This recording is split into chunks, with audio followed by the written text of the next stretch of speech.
Hola, en aquest vídeo us mostrarem la maniobra d'autoprotecció per fer amb els BRP Scania en atrapaments en incendis de vegetació. Aquesta maniobra d'emergència és l'últim recurs i està contrastada i desenvolupada internacionalment, i és la que s'ha comprovat que dona més probabilitats de supervivència. La majoria d'accidents tenen lloc quan es marxa de manera desesperada i per múltiples errades prèvies dels procediments de seguretat. Cal prendre mesures prèvies, preparar els equips i el material, conèixer i practicar la maniobra, tenir consciència de situació i mantenir-se dins el marc operatiu establert en cada moment. En cas de vehicles sense ruixadors o màscares de cabina o en vehicles lleugers, la maniobra és idèntica però obviant aquests passos. En tot incendi de vegetació hem d'aplicar el protocol LACES, que requereix tenir una zona segura detectada amb un radi que sigui 4 vegades la longitud de flama o 8 vegades l'alçada de vegetació. Si la zona de refugi té dimensions inferiors, es tracta d'una zona d'emergència i el vehicle serà l'element que ens ha de portar seguretat executant la maniobra d'autoprotecció. La maniobra consta de 3 situacions diferenciades que cal aplicar seqüencialment. En incendis de vegetació, la consciència de la situació de perill ens permet adaptar l'estat d'alerta que correspongui a cada moment.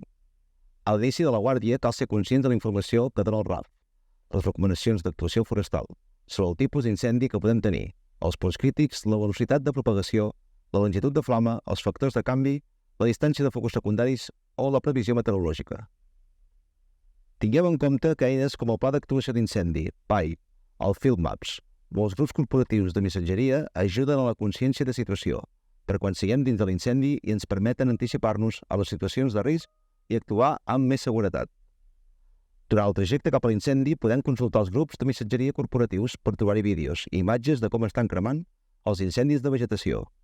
Això ens permet saber longituds de flama o disponibilitats dels combustibles. També hi podem trobar el PAI de l'incendi on estem anant. Cal revisar els vehicles forestals per garantir que l'habitacle es mantindrà fresc i sense fum.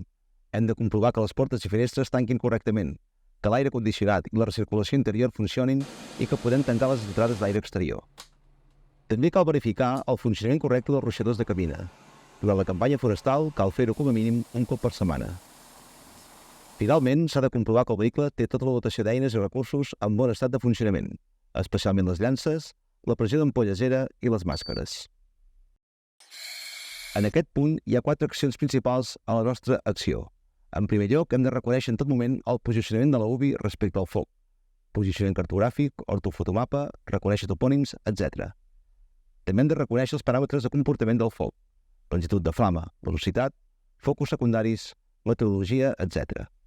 Si anem a un incendi actiu, el PAI i el nostre comandament ens informaran de quina és l'estratègia, els objectius tàctics, les maniobres que s'hi fan i la finestra d'actuació que tenen. D'aquesta manera podem entendre què es vol aconseguir i com fer-ho. Igualment, s'han de memoritzar les zones segures i d'emergència que anem trobant pel camí, com accedir-hi i la distància on són. Finalment, hem de preveure l'ús racional d'aigua d'extinció i preveure que la cisterna no quedi buida del tot en cap moment. En situacions de risc, hem de guardar una tercera part. Com podem reconèixer que estem en una situació d'atrapament? Quan ja no és viable sortir del perímetre de l'incendi per anar a una zona segura. En aquest moment, hem d'anar a una zona d'emergència. El comandament de la unitat ha de comunicar per ràdio la situació fent servir el marcador d'alarma del terminal.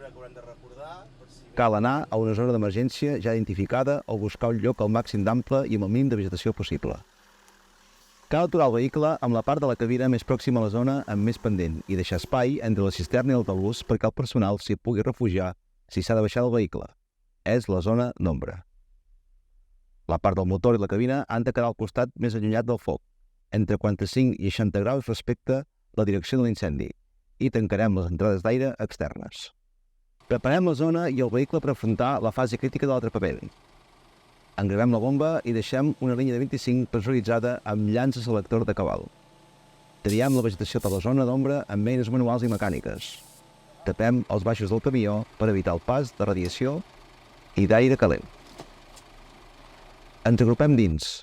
Tanquem portes i finestres i protegim finestres i entrades d'aire exterior amb material de protecció. Activem l'aire condicionat i la recirculació interior. Un cop dins la cabina, activem els ruixadors d'autoprotecció fins que passi el front de foc. Ens equipem amb l'EPI de nivell 1 amb l'ERA. Si cal, ens posarem les màscares de protecció respiratòria fixes al vehicle i protegirem els vidres del costat exposat del foc amb material de protecció. Si la situació no evoluciona a crítica, el cap de sortida o comandament ha de comunicar a la sala territorial la finalització de la situació. i l'estat del personal, del vehicle i del material.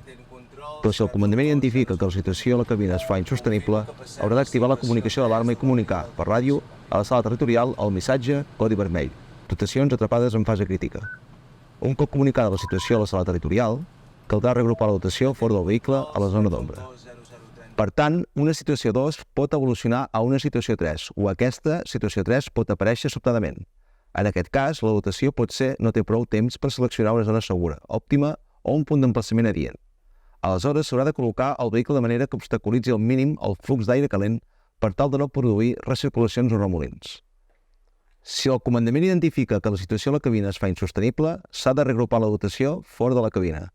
2 membres de la dotació s'han d'equipar amb EPI nivell 1 i sortir del vehicle per preparar l'exterior. Concretament, pressuritzar una línia de 25 a la llança selectora de cabal, muntar la instal·lació a la zona d'ombra del vehicle, tapar els baixos del vehicle. El comandament ha de fer equipar al màxim possible la resta de la dotació i els farà sortir. Si hi ha personal que no té ERA, podem utilitzar els caputxes de rescat. Un cop agrupats a l'exterior, a la zona d'ombra del vehicle, coberts amb jaquetes forestals, s'inicia la maniobra de llançament d'aigua amb vànol de protecció. Són situacions molt intenses i de curta durada, i cal esperar el màxim de temps possible per utilitzar l'aigua disponible. Si ens quedéssim sense aigua, continuaríem agrupats, estirats i coberts amb les jaquetes forestals. Un cop passat el front de foc, cal comunicar a la sala territorial que la situació ha finalitzat i també l'estat del personal, l'estat del vehicle i del material. Recordeu que aquesta és una maniobra d'últim recurs, per si ens fallen totes les etapes de seguretat prèvies. Cal dir que la maniobra minimitza el risc, però que no és infal·lible.